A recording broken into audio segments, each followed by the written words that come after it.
Greece देशे तु नाट्यशाला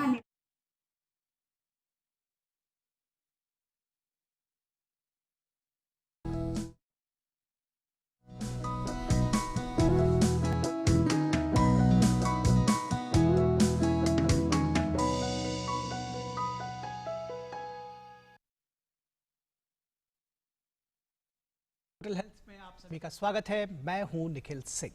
Arthritis is a word that includes a variety of conditions that affect a large number of people worldwide. Rheumatic and musculoskeletal diseases not only affect the ability to work but also affects quality of life of the person affected with these diseases. बिल्कुल, गठिया एक ऐसी तकलीफ देह बीमारी है जिसमें घुटने से लेकर के तमाम सारे जो आपके जॉइंट्स हैं उसमें इतना दर्द होता है कि सही मानों में कहा जाए तो आपकी जिंदगी बदल जाती है। इसलिए आज का यह कार्यक्रम जरूर देखिए, जानिए, समझिए कि किस तरह से इस रोग से बचा जा सकता है और अगर ये रोग हो जाए तो क्या कुछ करें, कैसे उसको मैनेज करें। It is said that any challenge in life can even make us bitter or better depending on the choice. And the choice does not depend on the fate, it depends on us. We can accept the finite disappointment, but we should also not leave the infinite hope. The person who has affected with arthritis has really challenging life. How to make the things normal, how to make the person independent, and why is it important to identify the ailment early and take proper treatment. These are the points that we'll be discussing today in the show. Before that, let's take a look at this report and understand what are the symptoms that can have if a person is suffering from arthritis.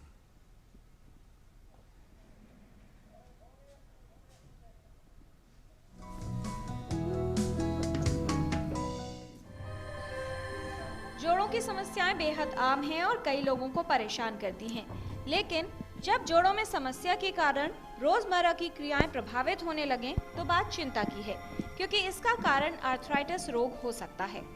Rheumatic और musculoskeletal diseases जिनसे प्रभावित होने वाले व्यक्ति को दैनिक क्रियाएं करने में बाधा आती है, इसमें कई बीमारियां शामिल हैं। घुटने में टेढ़ापन, चलने में परेशानी, जोड़ों में तेज दर्द होना, उठने बैठने में परेशानी होना, चलने के तरीके में बदलाव या सीढ़ियां चढ़ने और उतरने में परेशानी, ये सब आर्थराइटिस रोग के लक्षण हो सकते हैं।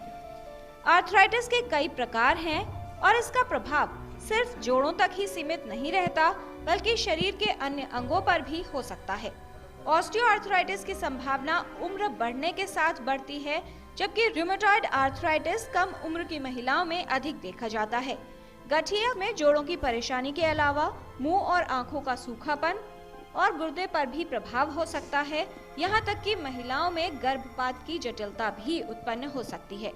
शुरुआती दौर में पता चलने पर आर्थराइटिस का इलाज बेहतर हो सकता है और रोगी को सही प्रबंधन मिल सकता है। आर्थराइटिस का इलाज इस बात पर निर्भर करता है कि रोग किस प्रकार का है और रोगी की स्थिति क्या है। जीवन शैली में बदलाव से बीमारी का बेहतर प्रबंधन किया जा सकता है। जरूरी है कि आर्थराइटिस की जल्द पहचान हो और सही समय पर इलाज शुरू किया जा सके, जिससे रोगी के जीवन को बेहतर बनाया जा सकता है। आर्थराइटिस से बचाव के लिए आवश्यक है सक्रिय जीवन शैली अपनाना और साथ ही कुछ सावधानियां रखना। Kiran Bharadwaj, total health.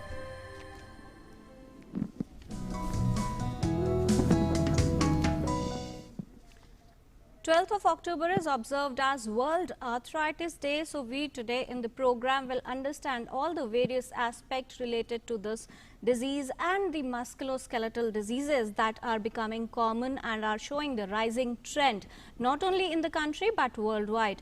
Today joining in the program will be the special guest. We will be having with us Dr. R.K. Benewal. He is Professor and Unit Head and Joint Replacement Surgeon, Central Institute of Orthopedics from Vardhaman Mahavir Medical College and Safdarjung Hospital. And joining us is Dr. Lieutenant General Ved Chaturvedi. He is immunologist from Sir Gangaram Hospital. And in the program, we will be having other experts also who will be discussing the issues related to the physiotherapy and how to reduce the risk of arthritis and related ailments. बिल्कुल।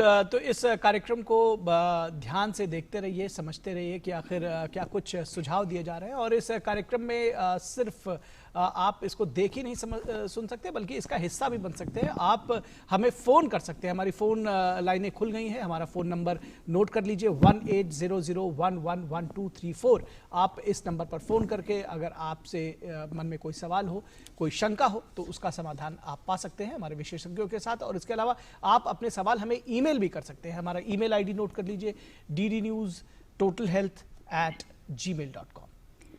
It is said that best prevention is to make yourself aware and find out more and more information about the problem. So today we will be talking about arthritis and related conditions, and let's find out what are the basic signs and symptoms, why is it important to detect this condition at an early stage, and how does proper management work for the person who is suffering from this condition. Let's begin the discussion and find out from Dr. Ved Chaturvedi that what is the condition like. Dr. Ved Chaturvedi, a very warm welcome to Total Health. How do you see the condition when we talk about arthritis? People just think that it is only limited to the joints. How do you explain this condition? The arthritis, like you have in a very simple term, I must explain, because I can challenge if you lift a phone and talk to even 100 doctors in this country. The training in rheumatology and immunology is a very, very limited training. We have so many medical colleges, 50,000 medical students, hardly any training of rheumatology and immunology in these medical colleges. So our people, those who does MBBS, they are poorly trained for rheumatology, which does not happen in other. So like you people are educated for corona, people should know about arthritis. You ask me, what is arthritis? It is something like you have a throat infection called pharyngitis. If the joints are inflamed, they are called arthritis. The main symptoms of arthritis, it is like you have a pain, you have swelling. The classical autoimmune disease, which we call it immune inflammation. This inflammation is different from normal inflammation that you are worst in the morning. तो हम हमेशा patient से question पूछते हैं कि भाई जो आपको दर्द हो रहा है और जो आपको स्वेलिंग है, तो किन किन जोड़ों में है? पहला तो बहुत सारे जोड़ों में होना चाहिए, जो कि इम्पोर्टेंट है। और दूसरा है कि सुबह सुबह ज्यादा होगा, रेस्ट के बाद ज्यादा होगा। तो इस प्रोग्राम में जो आप लोग कर रहे हैं, इससे बहुत बड़ा मैसेज ये है कि पहला क्वेश्चन डॉक्टरों को ये पूछना है कि क्या आप जब आराम करते हैं तो ये ज्यादा बढ़ जाता है? इसको हम लोग बोलते हैं रेस्ट स्टिफनेस या morning stiffness. This is the classical hallmark of the immune inflammation. तो पेशेंट आएगा, generally it is more common in women, so it is neglected. Any women, any disease which is probably affect more women, it is a little neglected lot. The research was done more, like I'll give you example. The cardiac diseases are researched so well. Rheumatic diseases took a lot of time. Last 20 years or 30 years had witnessed the exponential research in arthritis. Right. इसी तरह पहले हमारे पास rheumatologist नहीं थे, अब rheumatologist हैं। हमारे पास rheumatologist training centre नहीं थे। इनफैक्ट हम बहुत पहले, जिसे कहते हैं कि one of the few DM जब हम लोगों ने किया, तो हम लोग हिंदुस्तान के पहले दूसरे व्यक्ति थे जिन्होंने ये, हमारे पास एक सेंटर था मद्रास में पहले, ट्रेनिंग सेंटर, वो मद्रास में सिर्फ तमिलनाडु वालों के लिए था। Right. उसके बाद SGPGI लखनऊ में आया और उसके बाद और कई जगहों में आया। तो आज के टाइम में अच्छी व्यवस्था है। Very rightly said, Dr. Chaturvedi. We'll get back to you. Before that, we are also joined in by Dr. Uma Kumar. She is head rheumatology from All India Institute of Medical Sciences, New Delhi. Welcome, Dr. Uma. जी बिल्कुल, बहुत स्वागत है doctor Uma Kumar. और आपसे एक बार फिर आपके ऊपर आते हैं डॉक्टर उमा कुमार। जब हम गठिया की दशा के संबंध में समझने की कोशिश करते हैं, घुटने पर इसका क्या प्रभाव होता है, कितने प्रकार की गठिया होती है, इस सब विषय पर भी आप विस्तार से बताएं। In fact, Dr. Uma, if you can explain in the simple language, if I as a layman want to understand about arthritis, there are 2 points. What is the condition like? And secondly, why do we see the rising trends of this disease? कि arthritis का मतलब गठिया है ये तो हम कह रहे हैं, लेकिन लोगों को ये समझने की जरूरत है कि गठिया एक लक्षण मात्र है बहुत सारी बीमारियों का। तो कहते हैं इसमें मोर देन 200 डिसऑर्डर्स होते हैं जिसमें जॉइंट की प्रॉब्लम यानी कि आर्थराइटिस हो जाती है। और जैसा कि अभी मैं सुन रही थी, प्रोग्राम में बताया कि जोड़ों के अरग सूजन आ जाती है, लाल हो जाते हैं, कामकाज करने में दर्द होता है, मॉर्निंग स्टिफनेस होती है मोर देन 30 मिनट्स की, और ये सिम्टम्स कुछ टाइम तक परसिस्ट करते हैं। और अगर हम इसकी बात करें कि क्यों बढ़ रहे हैं ये, तो बहुत सारे कारक हैं। और होता यह है कि जो लोग जेनेटिकली प्रीडिस्पोज्ड हैं उनमें अगर रिस्क फैक्टर्स आ जाएं तो आर्थराइटिस होने की संभावना बढ़ जाती है। जैसे कि एनवायरमेंटल फैक्टर्स हैं, air pollution, smoking, even obesity is thought to be one of the causes for arthritis. Weight बढ़ने से कहते हैं जो नी जॉइंट है उस पे 3 टाइम्स वेट ज्यादा पड़ता है घुटनों पे अगर 1 किलो वेट बढ़ता है। ऐसे ही हिप जॉइंट पे कहते हैं कि 6 केजी वेट ज्यादा पड़ता है हिप जॉइंट पे अगर 1 केजी वेट बढ़ता है। और अगर हम बात करें कि टाइप्स की, तो इनको इन्फ्लेमेटरी या नॉन इन्फ्लेमेटरी कंडीशन में डिवाइड कर देते हैं। ऑस्टियोआर्थराइटिस जो होती है वो टिपिकल नॉन इन्फ्लेमेटरी आर्थराइटिस का एग्जाम्पल है, जो कि एज रिलेटेड गठिया या फिर डिजेनरेटिव आर्थराइटिस कही जाती है। और जो इन्फ्लेमेटरी आर्थराइटिस है उसमें बहुत सारे क्लासेस होते हैं। इन्फेक्शन से हो जाती है, आप सब जानते हैं, जैसे चिकनगुनिया, ट्यूबरक्लोसिस, इन सब में आर्थराइटिस होती है। उसके अलावा ऑटो इम्यून डिजीजेस होते हैं जैसे रूमेटॉइड आर्थराइटिस, ल्यूपस, स्क्लेरोडर्मा, शोग्रेन। फिर पैरानियोप्लास्टिक होती है, कभी कभी कैंसर जो है वो आर्थराइटिस के फॉर्म में पहले मैनिफेस्ट कर देता है, उसके बाद फिर कैंसर की ढूंढना होता है। ऐसे बहुत सारे कंडीशंस हैं जिसमें आर्थराइटिस हो सकती है। जी, अगर इसका संबंध घुटनों से देखें डॉक्टर बेनीवाल, तो किस तरह से बढ़ती उम्र में कई बार जोड़ों का दर्द होता है, किस तरह से गठिया को हम का असर घुटनों पर समझें, किस तरह से आप सरल शब्दों में बताएंगे हमारे दर्शकों के लिए? घुटनों की जो है रूमेटॉइड आर्थराइटिस या ओस्टियोआर्थराइटिस, क्योंकि ये वेट बियरिंग जॉइंट है, it is a weight bearing joint, तो सबसे ज्यादा घुटनों पे असर आता है। और घुटनों में पेन जब होता है तो गेट पे असर आता है, उसकी वजह से स्वेलिंग भी बढ़ती जाती है, डिजेनरेटिव चेंजेस बढ़ते जाते हैं, वियर एंड टियर बढ़ता जाता है, और पेशेंट का चलना फिरना भी बड़ा मुश्किल हो जाता है जी। तो उसके बाद में जब डिजेनरेशन होता है, एक साइड का कार्टिलेज घिसने लगता है, तो डिफॉर्मिटी भी हो जाती है। वेरस डिफॉर्मिटी ज्यादातर होती है, वेलगस भी बाहर की तरफ वाली कम होती है।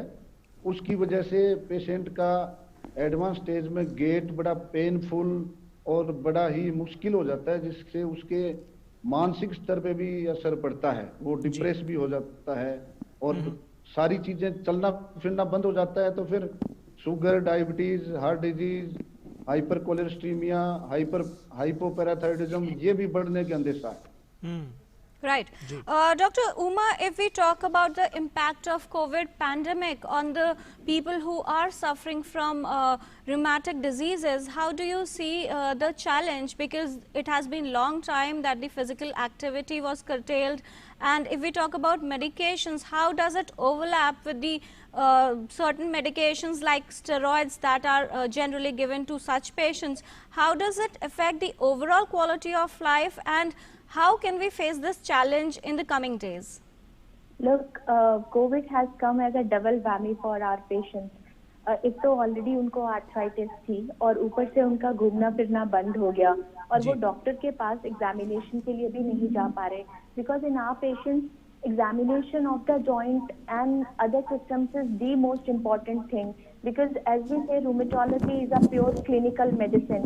Right. So but you know, fortunately what we found that our patients who had rheumatic diseases, they did not suffer more from COVID, whatever little information we have from our patients and from our colleagues, and they did not have severe infection. Possibly the medicines which they were on, उनसे उनका जो Covid की seriousness है वो ज्यादा नहीं हो पा रही थी, वो इन्फ्लेमेशन को कम कर रही थी और जो हाइपर इम्यून रिस्पॉन्स है वो माउंट नहीं हो रहा, इसलिए शायद जो आर्थराइटिस के पेशेंट्स हैं उनमें सीरियस कोविड का खतरा नहीं मिला।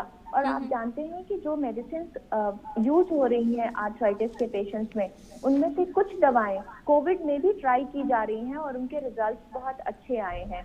ऐसे ही आपने देखा स्टेरॉइड्स आजकल एक नॉर्म बन गया है, और according to the available scientific data, steroids are proven as one of the effective treatment for serious COVID infection. जी बिल्कुल। डॉक्टर वेद चतुर्वेदी, अगर जब हम बात करते हैं कई बार युवाओं के बीच में या अधेड़ उम्र तक आते आते जोड़ों में दर्द होता है या इस तरह की कोई भी परेशानी आती है, लेकिन उसको दवा खाकर लोग ठीक कर लेते हैं और शायद कई बार ये समझ में भी नहीं आता कि ये गठिया की तरफ बढ़ रहे हैं। अगर रूमेटॉइड अर्थराइटिस की बात करें, किस तरह के सिम्टम्स हो, जब सजग होना चाहिए, क्या कुछ इसके सिम्टम्स होते हैं जब ताकि ये समझा जा सके कि आपको रूमेटॉइड अर्थराइटिस हो रहा है? निखिल जी, मैं ये साधारण भाषा में इसलिए बताना चाहता हूँ, दो तरह की, जैसे डॉक्टर उमा बोल रही थी, कई तरह की आर्थराइटिस होती है, तो ऐसे ही प्रोटोटाइप डिसीज जो है, मेन डिसीज जो हमारे रूमेटोलॉजी में आती है, उसको बोलते हैं रूमेटॉइड आर्थराइटिस। और एक और आर्थराइटिस होती है जिसको मैं बोलता हूँ स्पाइनल आर्थराइटिस, बट साइंस उसको बोलती है स्पॉन्डिलोआर्थ्रोपैथी। तो स्पाइन में ज्यादा होती है और जनरली यंग मेल्स को होती है, और रूमेटॉइड आर्थराइटिस जनरली फीमेल्स में ज्यादा होती है। तो सबसे पहला चीज है कि ये फीमेल्स की डिजीज है, दैट इज नंबर 1, और यंग फीमेल्स की है। जब मैंने रूमेटोलॉजी ज्वाइन किया था तो किसी ने बोला था, जैसे आपने भी शायद अभी बोला, कि ये बुढ़ापे का रोग है। ये बुढ़ापे का रोग नहीं है। जो आर्थराइटिस, जो हमारी आर्थराइटिस जिसको हम लोग ज्यादा भयावह आर्थराइटिस बोलते हैं, जिसे कहते हैं ना, ये आप कहें कि एक बिनाइन डिजीज है, एक थोड़ा मैलिग्नेंट डिजीज है। जो थोड़ा मैलिग्नेंट डिजीज है उसको हम लोग बोलते हैं इन्फ्लेमेटरी आर्थराइटिस। उसी का पार्ट है रूमेटॉइड आर्थराइटिस। सो रूमेटॉइड आर्थराइटिस विमेन में ज्यादा होती है और सुबह सुबह स्टिफनेस हो जाएगा। जनरली शुरुआत ऐसे होती है कि आप बिल्कुल ठीक ठाक थे और आपकी शादी हुई, डिलीवरी के बाद आपको जॉइंट्स में दर्द होने लगा। लोगों ने सोचा कि शायद ये कोई डिलीवरी के कारण है। जनरली शुरुआत ऐसा हो सकता है, बट नेसेसरी नहीं है कि डिलीवरी के बाद ही हो, और मेल्स को भी हो सकती है। बट जो लक्षण है जो आपने पूछा है, वो लक्षण ये है कि सुबह सुबह अकड़ जाएगा और ज्यादा छोटे जॉइंट्स में ज्यादा होता है। तो छोटे जॉइंट्स कहाँ हैं? छोटे जॉइंट्स आपके हाथों में हैं, तो हाथों के छोटे जॉइंट्स हैं वो अकड़ जाएंगे। बड़े जॉइंट्स में भी हो सकता है। आपका धीरे धीरे हीमोग्लोबिन कम होने लगेगा। आप डॉक्टर के पास जाएंगे तो वो आपसे क्वेश्चन पूछेगा, अरे आपका तो ESR भी बढ़ गया। हो सकता है कि आपका रूमेटॉइड फैक्टर भी पॉजिटिव आ जाए और कोई और ब्लड टेस्ट। हाँ, ये सिर्फ जोड़ों की बीमारी नहीं है। देखिए, यदि सिर्फ जोड़ों की बीमारी होती तो जैसे कहते हैं ना, 2 स्पेशलिटी बनाई गई, एक आर्थोपेडिक्स और रूमेटोलॉजी। रूमेटोलॉजी इसलिए बनाई गई, हम लोग फिजिशियन हैं बेसिकली, क्योंकि सिर्फ जोड़ों की बीमारी सिर्फ जोड़ों तक सीमित नहीं है। जैसे कोरोना सिर्फ थ्रोट की बीमारी नहीं है, कोरोना लंग्स में भी जाता है। ऐसे ही ये जो रूमेटॉइड आर्थराइटिस है वो आपके और ऑर्गन्स को इन्वॉल्व कर सकता है, आपके लंग्स को इन्वॉल्व कर सकता है, आपकी किडनी को इन्वॉल्व कर सकता है, आपके आईज को इन्वॉल्व कर सकता है, आपके और विभिन्न। हाँ, ये जरूर होता है कि पहले इसका ट्रीटमेंट नहीं था। यदि आप ट्रीटमेंट लेंगे तो आपको जॉइंट रिप्लेसमेंट की जरूरत नहीं पड़ेगी। बट आज भी हमारे पास कई बार ऐसा होता है कि पेशेंट लेट आते हैं, तो वो जो जोड़ों में आग लगी रहती है वो धीरे धीरे जोड़ों को डिस्ट्रॉय कर देती है। फिर हमारे साथ जो डॉक्टर बेनीवाल जुड़े हुए हैं, हमें उन डॉक्टरों की मदद लेनी पड़ती है।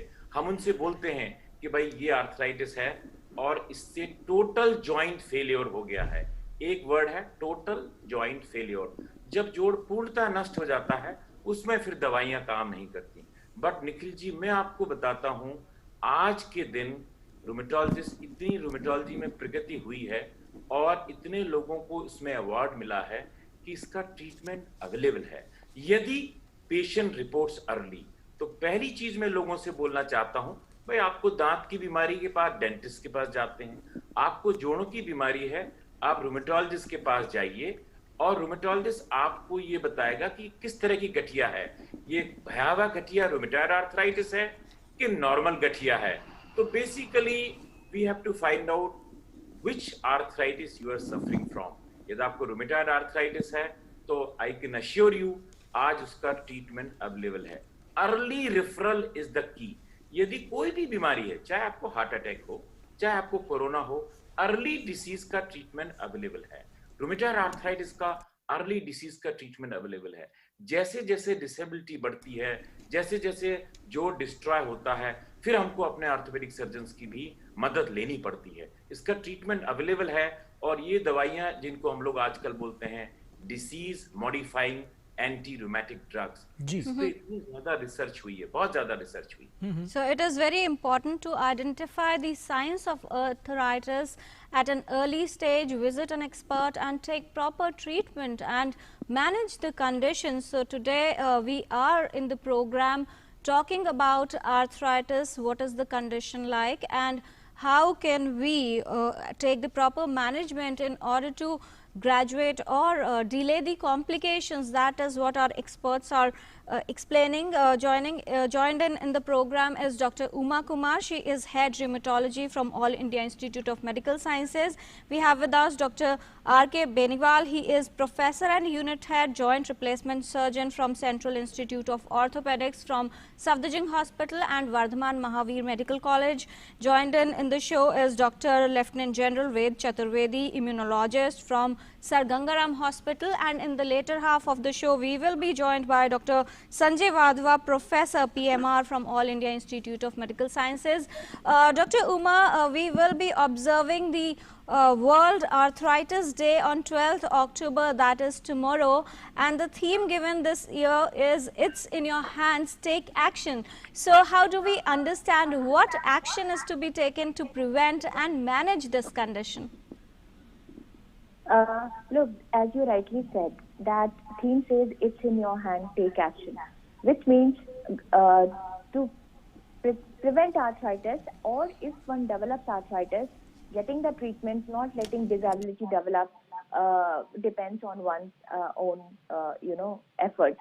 तो उसके लिए बहुत ज़रूरी है कि अगर किसी को आर्थराइटिस के लक्षण आते हैं तो वो तुरंत ही डॉक्टर से संपर्क करें, क्योंकि मैं ये कहना चाहूँगी कि आज के टाइम में आर्थराइटिस पूरी तरह ट्रीटेबल है।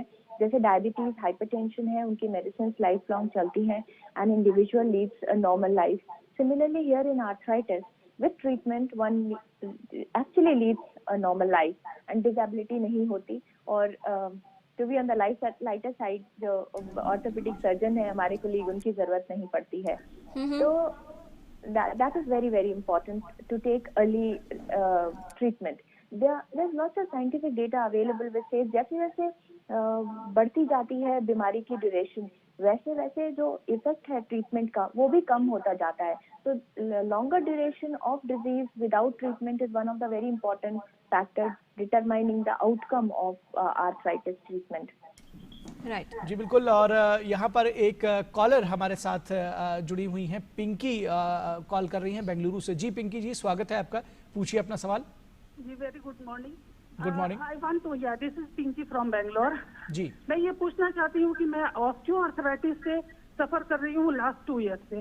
ओके, मेरी उम्र चूंकि 43 ईयर्स है, तो ये पेन जो है वो डिटेक्ट किया उन्होंने, बताया डॉक्टर से ट्रीटमेंट के बाद कि ये आपका ऑस्टियोआर्थराइटिस है। वो पेन मेरा बैक से घुटनों में और घुटनों से पूरे हील में जाता है, वेन्स को भी वो काफी, वेन्स भी बहुत पेन होता है, वेन्स में भी।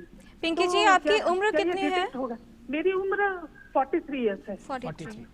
जी डॉक्टर बेनीवाल, किस तरह से आप एड्रेस करेंगे इनको, क्या सजेस्ट करना चाहेंगे? और डॉक्टर ने मुझे प्रोलिज और विटामिन और इसका विटामिन डी और कैल्शियम का ये सभी दिया है। मैं उस मेडिसिन को 2 ईयर्स से ले रही हूँ, पर जो ये पेन है वो इतनी कम उम्र है, तो ये कैसे मैं इसको मतलब ठीक होगा, आगे प्रॉब्लम ना हो। और घुटनों में उन्होंने बताया कि डिजेनरेट हो चुका है 30%, जो 70% है मैं उसका जो है वो ट्रीटमेंट कर रहा हूँ। तो ये मतलब मेडिसिन से ठीक होगा या फिर I have to go with surgery और व्हाट टू डू? तो I want to, I need to some suggestion. जी डॉक्टर बेनीवाल, क्या आप इनके सवाल का जवाब देना चाहेंगे?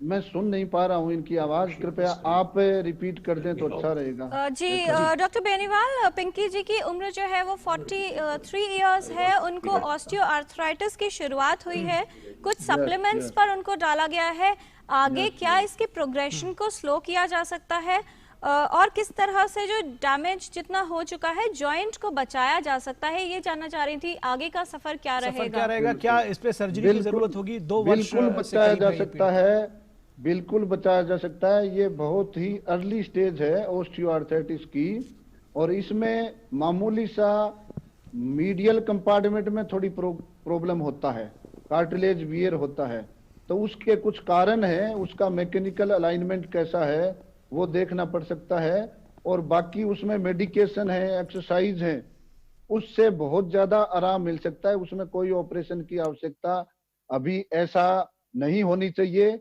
बाकी तो उसका एक्सरे वगैरह देख के, पेशेंट को देख के बताया जा सकता है।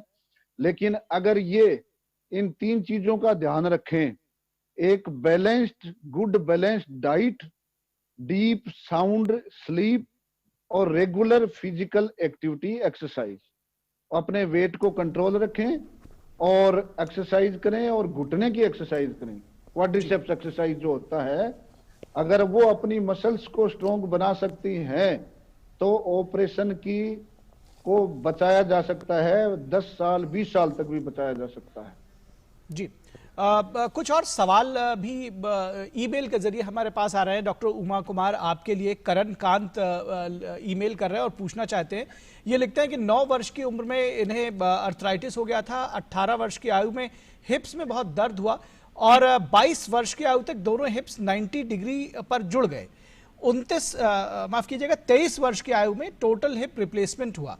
अब कमर और हाथ भी जाम हो रहे हैं, मार्गदर्शन देने का कष्ट करें। ये जानना चाहते हैं कि आगे क्या करें। देखिए, जिस तरह की परेशानी इन्होंने बताई, हो सकता है एक कंडीशन होती है जिसे हम जुवेनाइल इडियोपैथिक आर्थराइटिस कह देते हैं, और उसमें स्पॉन्डाइलो आर्थराइटिस एक वैरायटी होती है। तो अगर इनको वो कंडीशन है और तब उनको जो प्रॉब्लम हुई 15 साल पहले शुरू हुई थी, तो 15 साल जो स्टेटस था दवाओं का वो आज के युग से बहुत अलग है। तो इनको अभी भी परेशानी है, तो उस परेशानी को बिल्कुल दूर किया जा सकता है। जहाँ पे जॉइंट बहुत ज्यादा डैमेज नहीं हुए हैं, वो वहाँ पे दवाओं से और बीमारी को रोका जा सकता है, और जहाँ पे डैमेज हो गए हैं जॉइंट, उसमें इरिवर्सिबल डैमेज हो गई है, उनको सर्जिकली करेक्ट किया जा सकता है। तो ओवरऑल मैं ये कहना चाहूंगी, ये चाहे तो एम्स में कंसल्ट कर सकते हैं, और उसके बाद, और नहीं तो जहाँ भी ये रहते हैं वहाँ जो भी रूमेटोलॉजिस्ट अवेलेबल है उनसे कंसल्ट करें, और इनकी क्वालिटी ऑफ लाइफ बिल्कुल इम्प्रूव होगी। इनको बहुत ज्यादा अब परेशान नहीं होना चाहिए। जी Dr. Beniwal, when we talk about the symptoms and the factors that can affect the joints as the person age, what are the risk factors that can affect the joint, और किस तरह के प्रभाव, कौन से कारक आप बताना चाहेंगे जिनका प्रभाव जोड़ों पर होता है, और जो डीजेनरेशन की हम लोग बात करते हैं शायद उसकी गति बढ़ सकती है या फिर जोड़ों को डैमेज या क्षति भी हो सकती है? ये मुख्यतया से डिपेंड करता है कि पेशेंट की कोमोर्बिड कंडीशन है या नहीं है। अगर पेशेंट हाइपोथायराइडिज्म है, हाइपरटेंशन है, डायबिटीज मेलाइटिस है, ऑस्टियोपोरोसिस है, ऑस्टियोमलेशिया है, तो जॉइंट के डीजनरेशन की प्रोग्रेस बढ़ जाती है, ये देखा गया है। दूसरा, अगर पेशेंट ओबीज है, वेट ज्यादा है, लैक ऑफ एक्सरसाइज है, सेडेंटरी लाइफस्टाइल है, तो जैसे जैसे एज थोड़ा बढ़ता जाता है तो डीजनरेटिव चेंजेस बढ़ते जाते हैं, और उसमें पेन बढ़ता जाता है, स्वेलिंग बढ़ता जाता है, फिर अल्टीमेटली डिफॉर्मिटी भी बढ़ती जाती है। तो ये मुख्य कारण है। और जहां तक अभी जो ईमेल से सवाल पूछा गया था जी, उसमें जो है वो इन्फ्लेमेटरी स्पॉन्डाइलो आर्थ्रोपैथी है, एंकाइलोजिंग स्पॉन्डिलाइटिस है। ये एक तरह का जो सामान्य भाषा में कहें हम जकड़न भाव है, जकड़न भाव ये है। ये क्या है कि इन्फ्लेमेटरी प्रोसेस है, इन्फ्लेमेटरी है, ये रूमेटोलॉजी के अंडर में आता है। और जैसे इन्होंने बताया कि जो हिप जॉइंट दोनों फ्यूज हो गए हैं 90 डिग्री पे, तो इस केस में age is no bar, age का कोई क्राइटेरिया नहीं है। इवन 20 ईयर एज में भी इसका ऑपरेशन हिप रिप्लेसमेंट हो सकता है और जॉइंट की मोबिलिटी दोबारा से रिगेन हो सकती है। ये बीमारी जॉइंट को करती है, इन्वॉल्व है, हिप को भी करती है और स्पाइन को भी करती है। अब इसलिए इनके स्पाइन में प्रॉब्लम आ रही है। स्पाइन का भी जो है फिजियोथेरेपी से, एक्सरसाइज से वो प्रॉब्लम काफी हद तक ठीक हो सकती है। इनको बेसिकली अपनी एक्टिविटी बढ़ानी चाहिए, एक्सरसाइज करना चाहिए और स्विमिंग करना चाहिए। Swimming is best exercise for the ankylosing spondylitis. जी बिल्कुल। Right. And joined in is Dr. Sanjay Vajwa. He is Professor Physical Medicine and Rehabilitation from All India Institute of Medical Sciences, New Delhi, and he is President, Indian Association of Physical Medicine and Rehabilitation. Dr. Vajwa, a very warm welcome to Total Health. From you, we would like to understand that as the symptoms start, the person or the patient feels pain, swelling. Actually, what happens is that the physical activity is curtailed and then it becomes a vicious cycle.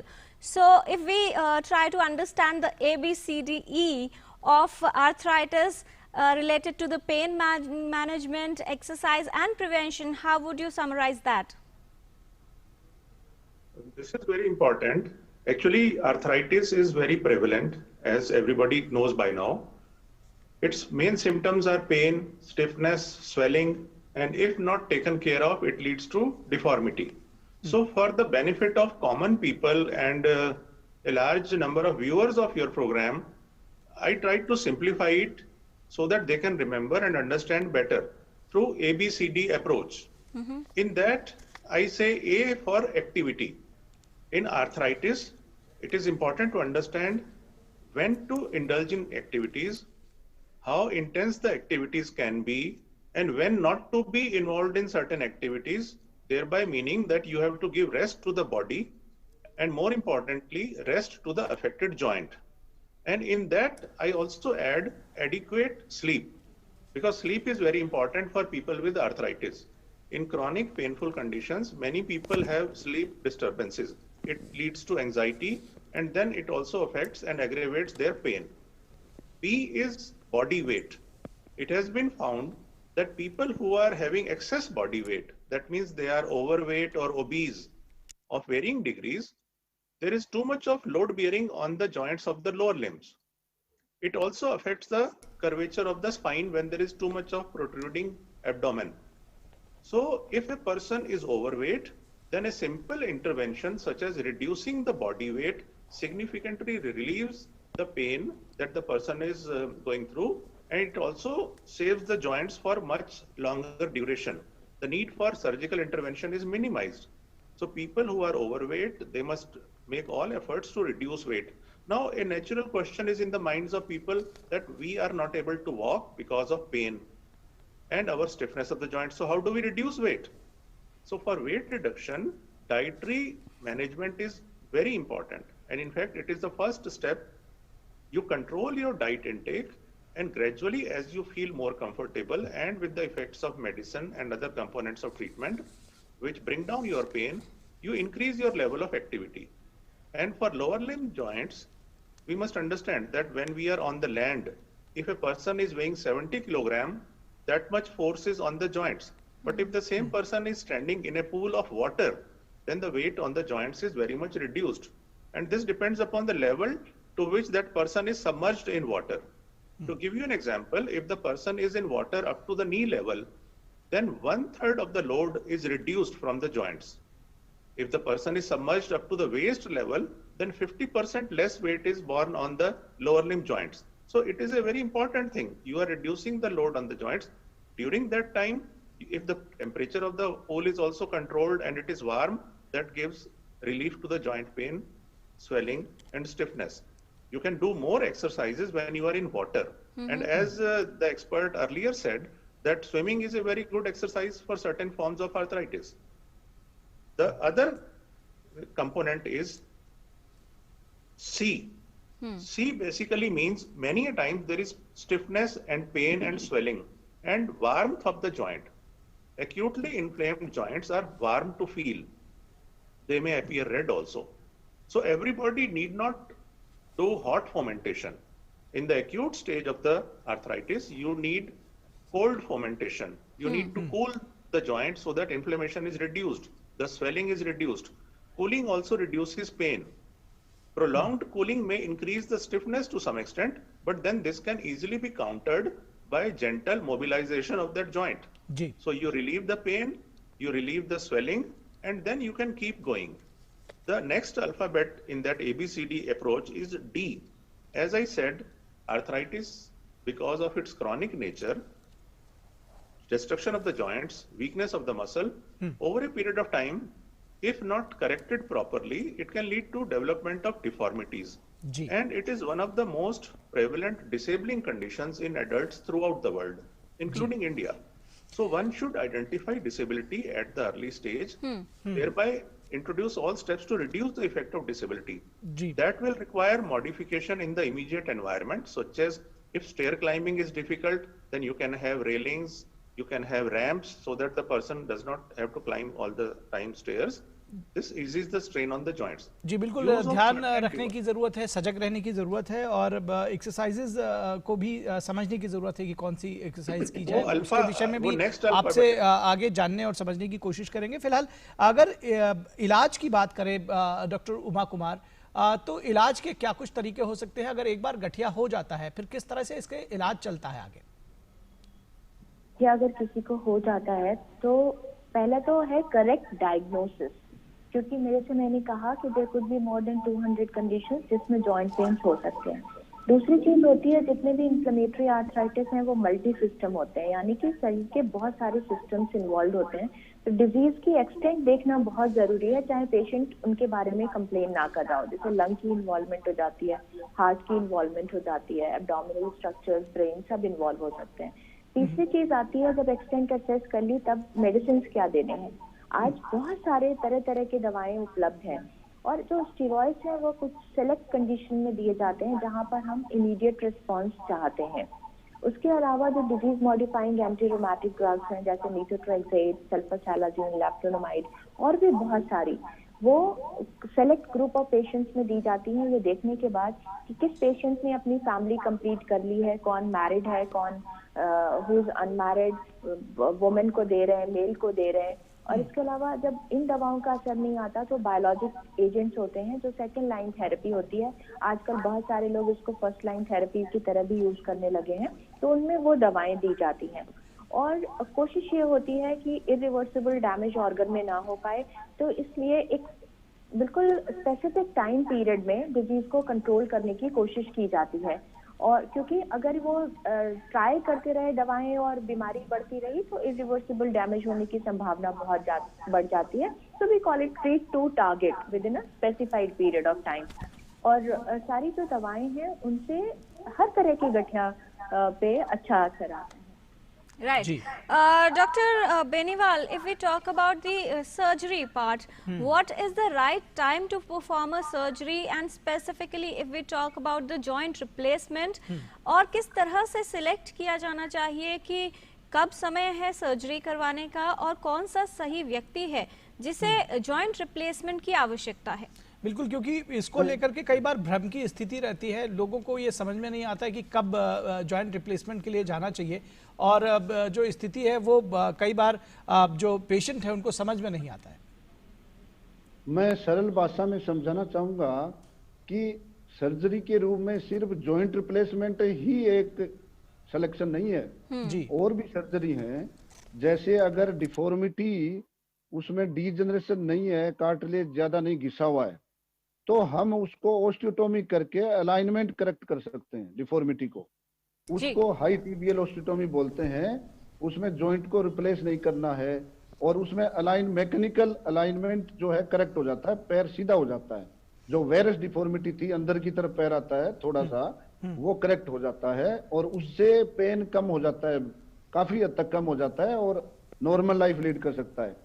दूसरा, अगर unique compartmental disease है medial side में, medial compartmental osteoarthritis, उसमें अगर उसका degeneration ज्यादा नहीं है और उसमें डिफॉर्मिटी ज्यादा नहीं है और उसमें लिगामेंट इंटैक्ट है, एसीएल वगैरह, तो उसमें यूनिकोंडाइलर नी रिप्लेसमेंट हो सकता है। एक साइड का अंदर की तरफ का यूनिकोंडाइलर नी रिप्लेस हो सकता है, ना कि टोटल नी रिप्लेसमेंट। दूसरा, आपने जहां तक एज की बात की है, जॉइंट रिप्लेसमेंट के लिए एज इज नो बार, कोई एज की कोई ये ऐसा क्राइटेरिया कोई लिमिट नहीं है।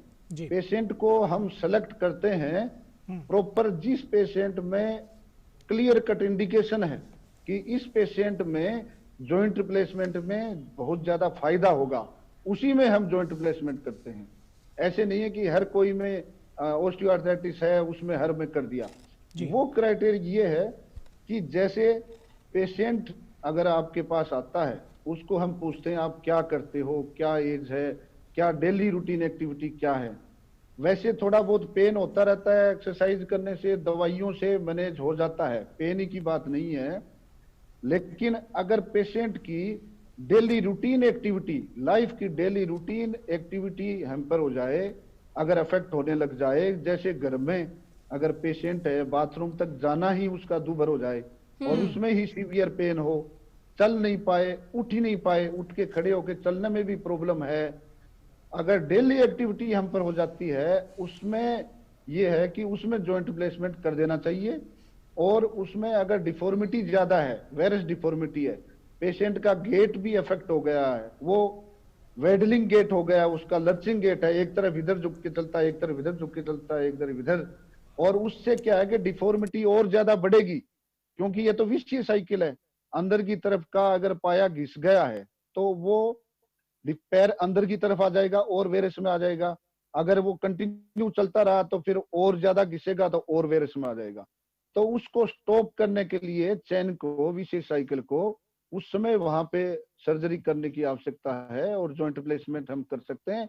और जॉइंट रिप्लेसमेंट का जो हमारा जो पर्पज है, एम्स एंड ऑब्जेक्टिव है, वो मेनली 3 है: correction of deformity and decrease pain, pain कम हो जाना चाहिए, डिफॉर्मिटी कम होना जाना चाहिए, और पेशेंट की फंक्शनल एक्टिविटी है वो रिगेन हो जाए, पेशेंट का वापस चलना फिरना वो दोबारा से शुरू हो जाए।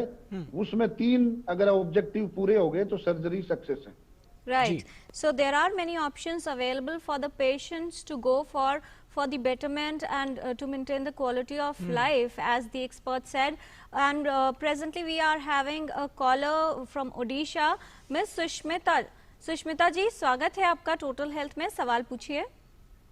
जी मैम, मेरे मम्मी का घुटना बहुत दर्द होता है रात को, और उसको जलन होता है उसमें, और एंकल के पास भी जलन होता है बहुत ज्यादा, वो थोड़ा सूजा हुआ भी है। तो क्या ये आर्थराइटिस का लक्षण है? राइट। आपकी मदर की एज कितनी है Sushmita ji? About 50 years. Above 50। Doctor Beniwal, क्या आप इन्हें सजेस्ट करना चाहेंगे? पेन है, स्वेलिंग है जॉइंट में, क्या इन्वेस्टिगेशंस करवाने चाहिए? हाँ, इन्होंने जैसा बताया कि घुटने में तो पेन है ही है, एंकल में भी पेन और स्वेलिंग है, तो इसका मतलब ये मल्टी जॉइंट डिजीज लग रहा है। हो सकता है मॉर्निंग स्टिफनेस भी हो और हाथों में भी, स्मॉल जॉइंट में भी पेन हो। हमें सबसे पहले ये देखना है कि ये ऑस्टियोआर्थराइटिस है या रूमेटॉइड आर्थराइटिस है, ये इन्फ्लेमेटरी आर्थराइटिस या डिजेनरेटिव आर्थराइटिस है। राइट। उसके लिए हम ब्लड के टेस्ट कराएंगे। We will go to Dr. Uma. Dr. Uma, her age is above 50.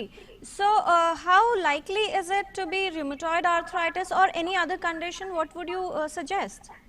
Rheumatoid arthritis can also occur at this age, but usually that is in the reproductive age group what we see in India, because age group in India जो है वो कम है rheumatoid arthritis का compare with the western population. लेकिन जो इनकी presentation है जो नी से शुरू हो रही है और एंकल पे भी जा रही है, it seems unlikely to be rheumatoid arthritis.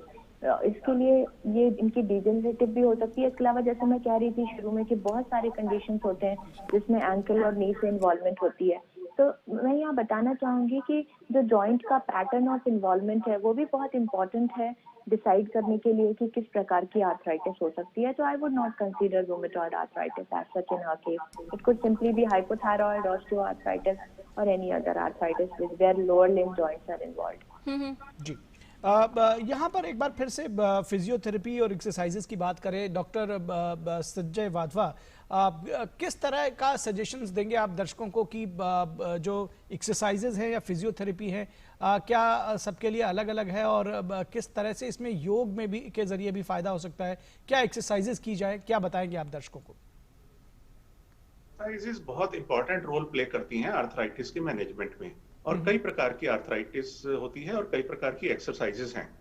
जो शुरुआत की आर्थराइटिस की स्टेज होती है उसमें हम आइसोमेट्रिक एक्सरसाइज पे ज्यादा जोर देते हैं, क्योंकि जॉइंट की मूवमेंट में कई बार पेन बढ़ता है, तो हम मांसपेशियां कमजोर ना हो, उनकी ताकत बनी रहे, उसके लिए आइसोमेट्रिक एक्सरसाइज बताते हैं। और जैसे जैसे स्थिति आगे बढ़ती है उसमें हम और एक्सरसाइज जोड़ते हैं, जिनमें आइसोटोनिक एक्सरसाइज जिसमें जॉइंट की मूवमेंट होती है, और स्ट्रेंथनिंग एक्सरसाइज का भी रोल है, जिसमें हम लाइट वेट डंबल्स या स्ट्रेचेबल बैंड्स इन सब का उपयोग भी करते हैं ताकि मांसपेशियों की ताकत और बढ़े। लेकिन जैसे एक जूता सबके पैर में पूरा नहीं आता, उसी तरीके से एक एक्सरसाइज हर मरीज के लिए उपयोगी नहीं है। तो एक्सरसाइज की प्रिस्क्रिप्शन काफी हद तक इंडिविजुअलाइज्ड होती है, मरीज की उम्र, मरीज की स्थिति, डिजीज की एक्टिविटी, और उसमें क्या क्या और एसोसिएटेड कंडीशंस हैं। जैसे पिछले फोन कॉलर के समस्या के बारे में मैं कुछ कहना चाहूँ कि जैसे उनके एंकल के पास स्वेलिंग है, तो ये जानना भी जरूरी है कि कहीं एंकल ट्विस्ट तो नहीं हुआ, कोई चोट तो नहीं लगी। कई बार लोकलाइज्ड स्वेलिंग के लिए हमें इंजरी भी रूल आउट करनी होती है। दूसरा, क्या वो 50+ लेडी ओवरवेट तो नहीं है, तो उसमें वजन कम करना जरूरी हो जाएगा। चलने फिरने में मदद करने के लिए सिंपल असिस्टिव डिवाइस जैसे वॉकिंग स्टिक यदि दूसरी तरफ हाथ में पकड़ी जाए, जिस तरफ जोड़ में प्रभाव है, जैसे दायां घुटना अगर प्रभावित है या दायां एंकल प्रभावित है, तो लेफ्ट हैंड में अगर स्टिक पकड़ी जाए तो उससे भी अफेक्टेड जोड़ के ऊपर लगभग 20 से 25% लोड कम हो जाता है और उससे चलने फिरने में आसानी होती है। इलास्टिक बैंडेज, कंप्रेशन बैंडेज पहनने से भी जॉइंट थोड़ा सा स्थिर रहता है, सूजन कम होने में मदद मिलती है। उसके अलावा हॉट फोमेंटेशन या कोल्ड फोमेंटेशन डिजीज की स्थिति को देखते हुए चुना जा सकता है। ये सारी चीजें मरीज को राहत पहुंचाती हैं और उसकी activities of day to day life दोबारा पुनः स्थापित हो सकती हैं। जी डॉक्टर वेद चतुर्वेदी, अगर सावधानियों की बात की जाए कि किस तरह से इस रोग से, इस बीमारी से बचा जाए, तो क्या कुछ सजेशंस देंगे आप हमारे दर्शकों को कि क्या कुछ ऐसा किया जाए कि ये रोग हो ही ना? निखिल जी, इस पे बहुत रिसर्च रिसेंटली हुई है। देखिए, पहले हम लोग जाना करते थे कि स्मोकिंग से कार्डियोलॉजी या हार्ट अटैक का बहुत संबंध है, और मैंने देखा है इस 40 साल के कैरियर में कि बड़े से बड़ा स्मोकर भी जब उसको हार्ट अटैक होता है तो स्मोकिंग बंद कर देता है। नाउ ये समहाउ हम लोग नहीं बता पाए लोगों को कि पिछले 10 साल में जो रिसर्च हुई है आर्थराइटिस और स्मोकिंग को लेके, जब आप स्मोकिंग करते हैं तो एक शरीर में एक प्रोटीन बन जाता है, उस प्रोटीन की प्रोसेस को बोलते हैं सिट्रुलेशन। खैर, ये तो पब्लिक प्रोग्राम है, हम सिर्फ इसको ये बोलना चाहेंगे कि आप क्या कीजिए कि सबसे पहला जब भी प्रिस्क्रिप्शन लिखा जाए, चाहे वो प्रिस्क्रिप्शन रूमेटोलॉजिस्ट लिखें, पहले तो स्पेशलिटी को समझना जरूरी है। जो आपने बोला ना, प्रिवेंशन के लिए सबसे बड़ा जरूरी है करेक्ट डॉक्टर को पहचाना जाए। हमारी स्पेशलिटी को हम लोग बोलते हैं रूमेटोलॉजी एंड इम्यूनोलॉजी। तो हमारी पहले तो डॉक्टरों को ये समझ में आना चाहिए कि किस स्पेशलिस्ट के पास जाया जाए, चाहे वो, मैं कहता हूं किसी स्पेशलिस्ट के पास जाए, इवन एक प्राइमरी डॉक्टर के पास भी जाए, MBBS, फर्स्ट प्रिस्क्रिप्शन में लिखा जाए कि स्मोकिंग ना की जाए। So no smoking should be the first. सो ये एक जनता के लिए संदेश है, आपका बहुत बड़ा प्लेटफॉर्म है, हमेशा मालूम होना चाहिए स्मोकिंग का आर्थराइटिस से बहुत बड़ा संबंध है। दूसरा संबंध यह है अर्ली रेफरल। यदि आप करेक्ट जगह जाएंगे नहीं, यदि आपके दांतों का आपको रोग है और आप आंख के डॉक्टर के पास जाएंगे, तो दूसरा है किस डॉक्टर के पास जाए, दैट इज नंबर 2। और जो डॉक्टर के पास आप जा रहे हैं वो वेल क्वालिफाइड हो, यदि क्वालिफिकेशन अच्छी होगी तो अच्छा होगा। जैसा कि पहले डॉक्टर उमा कुमार ने भी बताया था कि आर्थराइटिस विभिन्न प्रकार की होती है, और बाकी हमारे जितने पैनलिस्ट हैं उन्होंने ही बताया कि आर्थराइटिस कई तरह के होती है। सबसे इंपॉर्टेंट चीज ये है कि आपको ये मालूम होना चाहिए कि ये एक तरह की आर्थराइटिस नहीं। बच्चों की आर्थराइटिस को जुवेनाइल आर्थराइटिस बोलते हैं। जो हमारे प्राइम मिनिस्टर थे अटल जी, उनको जो आर्थराइटिस थी उनको ऑस्टियो आर्थराइटिस बोलते हैं। और जो फीमेल्स में हाथों में आर्थराइटिस हो जाती है उसको रूमेटॉइड आर्थराइटिस जी। और एक जिसको एक बहुत पहले मैंने आर्टिकल लिखा था, arthritis of spinal arthritis of young soldiers. तो जो यंग एज में होती है मेल्स में वो स्पाइनल आर्थराइटिस। जी, आपका पॉइंट दर्शकों ने जरूर समझा होगा। हमारे पास समय भी कम है और लगातार कॉल्स आ रही हैं। कुछ लोग ईमेल के जरिए सवाल पूछ रहे हैं। एक कॉलर देहरादून से कॉल कर रही है, नीलम जी। नीलम जी, स्वागत है आपका, पूछिए अपना सवाल।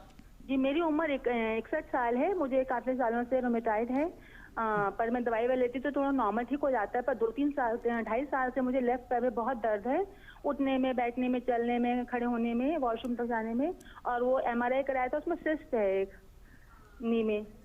जी, नी में सिस्ट है। जी जी जी जी। चलने में, उठने में, बैठने में बहुत बहुत बहुत परेशानी होती है। Doctor Uma, what would you suggest? सारे उससे लगता है कि एक चीज होती है जिसे बेकर सिस्ट कहते हैं, जो घुटने के पीछे एक बल्ज आ जाता है और उसमें फ्लूइड भर जाती है। तो ये बहुत ही कॉमन प्रॉब्लम है इस एज में भी। अगर इनको रूमेटॉइड ना हो उनको भी हो जाती है। तो कुछ ऐसे मेजर्स होते हैं जिनसे कि ये सबसाइड हो जाती है। कुछ क्वाड्रिसेप्स एक्सरसाइजेज होते हैं, अपना वेट को कम करें, जो हम बात कर रहे हैं सपोर्टिव ट्रीटमेंट की, उससे कभी कभी ये रप्चर हो जाती है तो नीचे पैर में चली जाती है, तो स्वेलिंग हो जाती है, तो डिफरेंट काइंड ऑफ मेजर्स अपनाने पड़ते हैं। लेकिन यूजुअली कंजर्वेटिव मैनेजमेंट है, उसी से ये ठीक हो जाती है। ज्यादा बढ़ती है तो या इन्फेक्टेड हो जाती है तो फिर सर्जिकल ओपिनियन इस कंडीशन में लेनी पड़ती है। Right. Dr. Uma, a very brief comment on the biological agents that are quite used in some patients who actually require how useful they are and in what conditions they are suitable.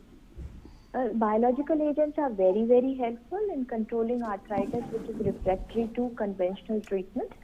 और जितने भी प्रकार के arthritis होते हैं, जो inflammatory arthritis हैं, और इन्फ्लेमेटरी आर्थराइटिस भी बहुत सारे कंडीशंस होते हैं, उन सब में ये दिया जाता है बहुत सारी बातों को ध्यान में रख के कि पेशेंट की इकोनॉमिकल कंडीशन क्या है, वो इंजेक्टेबल ले सकता है या नहीं जहां वो रहता है, या फिर उस पर्टिकुलर इलनेस में कौन सा बायोलॉजिक चूज करना है, वो सबक्यूटेनियस इंजेक्शन लेना चाहता है या IV लेना चाहता है। तो इन सब चीजों को बाद में रख के इनके बारे में डिसाइड करते हैं। They are very very effective medications if given in a certain circumstances. Right. Doctor Uma Kumar, आपके लिए एक ईमेल भी है, दरअसल कई सारे हैं, जिसमें से एक ईमेल मैं आपके लिए ले रहा हूं। दीपक भट्ट लिख रहे हैं कि उनको पिछले 5 साल से अर्थराइटिस है और उनके डॉक्टर ने एडवाइस किया है कि उनको TB टेस्ट कराने के लिए, और वो एक कोई काफ़ी महंगा सा इंजेक्शन भी प्लान कर रहे हैं उनके लिए, जो शायद कुछ लाख रुपए में होगा। वो चाहते हैं कि कुछ एडवाइस दें आप। देखिए, TB टेस्ट कराने के लिए बोला, ये बहुत जरूरी है, क्योंकि हम ये बायोलॉजिक्स जिनकी बात कर रहे थे, उनको देने से पहले TB स्क्रीनिंग करते हैं फॉर लेटेंट ट्यूबरक्लोसिस, क्योंकि ट्यूबरक्लोसिस डिजीज नहीं होता, लेकिन उनके अंदर सब क्लिनिकल इन्फेक्शन हो सकता है, जो कि पर्टिकुलरली जो एंटी-TNF एजेंट्स हैं उनको देने के बाद वो बढ़ जाता है, खुल के TB बाहर आ सकती है। इसलिए लेटेंट TB की स्क्रीनिंग करना बहुत जरूरी हो जाती है। Dr. Sanjay Wadhwa, what take-home message would you like to give to our viewers? How can we reduce the risk of arthritis and keep our joints healthy? Most important, you must remain physically active in any age group as far as possible. And very recently, the Honorable Prime Minister launched protocols on the completion of 1 year of Fit India. And one of the important slogans that he has given, that exercise ka dose आधा घंटा रोज. So we must follow that. Be active and be healthy and prevent injuries. And finally, I want to say, every patient with arthritis, as far as possible, should have the opinion of a rheumatologist and also that of a physical medicine and rehabilitation specialist for comprehensive and long-term treatment. Thank you so much for all that information to all our experts, Dr. Uma Kumar, Dr. Sanjay Wadhwa, Dr. Beniwal and Dr. Ved Chaturvedi, for joining in the discussion and giving all those important inputs and information about arthritis. So it is said that when you cannot challenge the things what are happening, you cannot control them, challenge yourself and control the way you react to it, That is the power. So if we talk about arthritis, we must challenge ourselves, try to keep the life going, manage the pain, and keep the things easy and comfortable for the person who is suffering from this condition, and to avoid this condition of arthritis and keep your joints healthy, as the expert said, exercise, maintain your good posture, and diet plays a very important role in prevention and reducing the risk of arthritis. बिल्कुल स्वस्थ भोजन करिए, अच्छी जीवन शैली अपनाइए, और जिस तरह से अभी आपने इस पूरे शो के दौरान सुना कि क्या क्या सावधानियां बरतें ताकि आपको गठिया जैसे रोग ना हो और आपको घुटने ना टेकने पड़े जीवन में किसी भी तरह से, यानी कि आप स्वस्थ रहें, सुखी रहें, आनंदित रहें और हमारे इस जीवन को अच्छे से जिए। तो इस कार्यक्रम में बस इतना ही। हमारी पूरी टीम को दीजिए इजाजत। नमस्कार।